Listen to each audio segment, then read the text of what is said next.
Imagine a burglar breaks into your house tonight. He doesn't take your TV, he doesn't take your car keys. Instead, he walks over to your kitchen table, picks up $40 and leaves. You'd be annoyed, but you'd probably get over it. But imagine that same burglar comes back every single week. Then he starts coming every single day. And he does it so quietly that you don't even realise the money's missing until 5 years later when you look at your bank account and realise you've been cleaned out.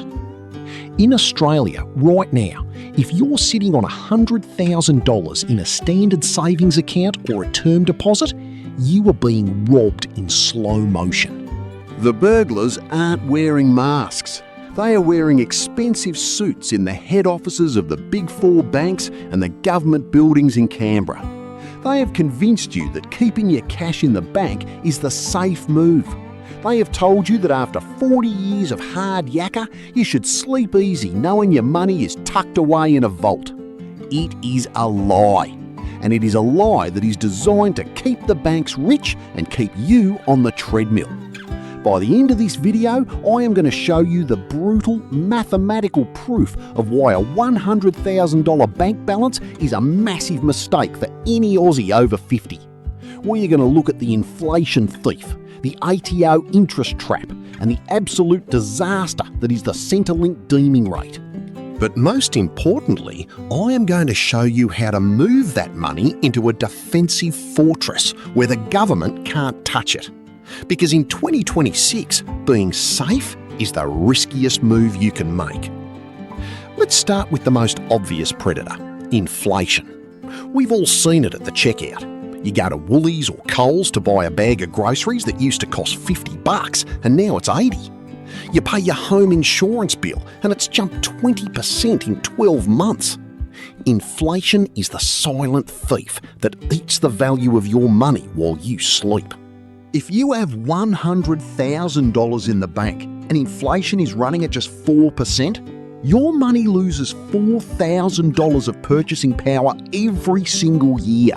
You still see $100,000 on your phone screen, but that money only buys $96,000 worth of real-world stuff.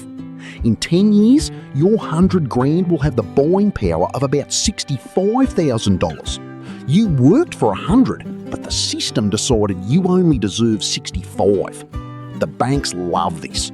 They take your lazy $100,000, they lend it out to someone else as a mortgage at 7%, and they throw you a tiny crumb of 4% interest. But wait, it gets even worse, because you don't even get to keep that 4%. Now, number 2 is the one that makes me want to throw my computer out the window. It's the interest tax. Let's say the bank is being generous and paying you 4% interest on your $100,000. That's $4,000 a year in earnings. You think you're winning, right? Wrong. The Australian Tax Office is standing right behind you with its hand out. If you are still working, or if you're a self-funded retiree, that $4,000 is added to your taxable income. If you're in the 30-cent tax bracket, the government takes $1,200 of your interest immediately. So inflation took $4,000 of your value, the taxman took $1,200 of your profit, and the bank kept the rest for their marble foyers and executive bonuses. Mathematically, you are going backward. You are working for the government even when you aren't working. Keeping cash in the bank is like trying to fill a bucket with a massive hole in the bottom. No matter how much you pour in, the system ensures it stays empty. Now, this is where it gets really interesting. And if you are over 60, this is the part that should make you very angry. If you are hoping to get the age pension at 67, your $100,000 in the bank is a ticking time bomb. Centrelink doesn't care what the bank actually pays you in interest. They don't care if your bank account pays 0%. Instead, they use a nasty little rule called deeming. They assume your money is earning a certain amount of profit, regardless of reality. In 2026, the government has hiked these deeming rates. They might deem your $100,000 to be earning 3 or 4%. This imaginary income is then used to slash your age pension payments. So let's look at the triple trap. You are losing value to inflation. You are paying tax on the tiny bit of interest you do earn. And then Centrelink uses that same money to reduce your pension. You are being penalised 3 times for the exact same dollar. The government has built a system that actively punishes you for having cash in the bank. They want you to spend it on depreciating junk, or they want to tax it until it's gone. The only people who benefit from your safe bank account are the bank shareholders. Number 4 is what the suits call opportunity cost. I just call it ghost money. Ghost money is the wealth you should have had if you hadn't been so scared. If you take that $100,000 and you put it into a diversified portfolio of Aussie shares or a low-cost ETF, you aren't just getting interest, you are getting capital growth and franking credits.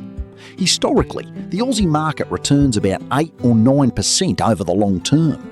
If you kept that $100,000 in the market instead of a lazy bank account, you'd be looking at an extra $5,000 a year in growth. Over 10 years, that is a $50,000 difference. That is the price of your fear. That is a brand new car or 5 trips to Europe that you just gave away because you wanted to feel safe. Wealthy retirees understand that cash is not an investment. Cash is a tool for short-term spending. If you have more than 6 months of living expenses sitting in a bank account, you aren't being responsible. You're being a victim of the Aussie lazy tax. So, what do you actually do? If the bank is a trap, where do you put the money? You have to move the money into tax-shielded environments. If you are over 60, your superannuation is your best friend.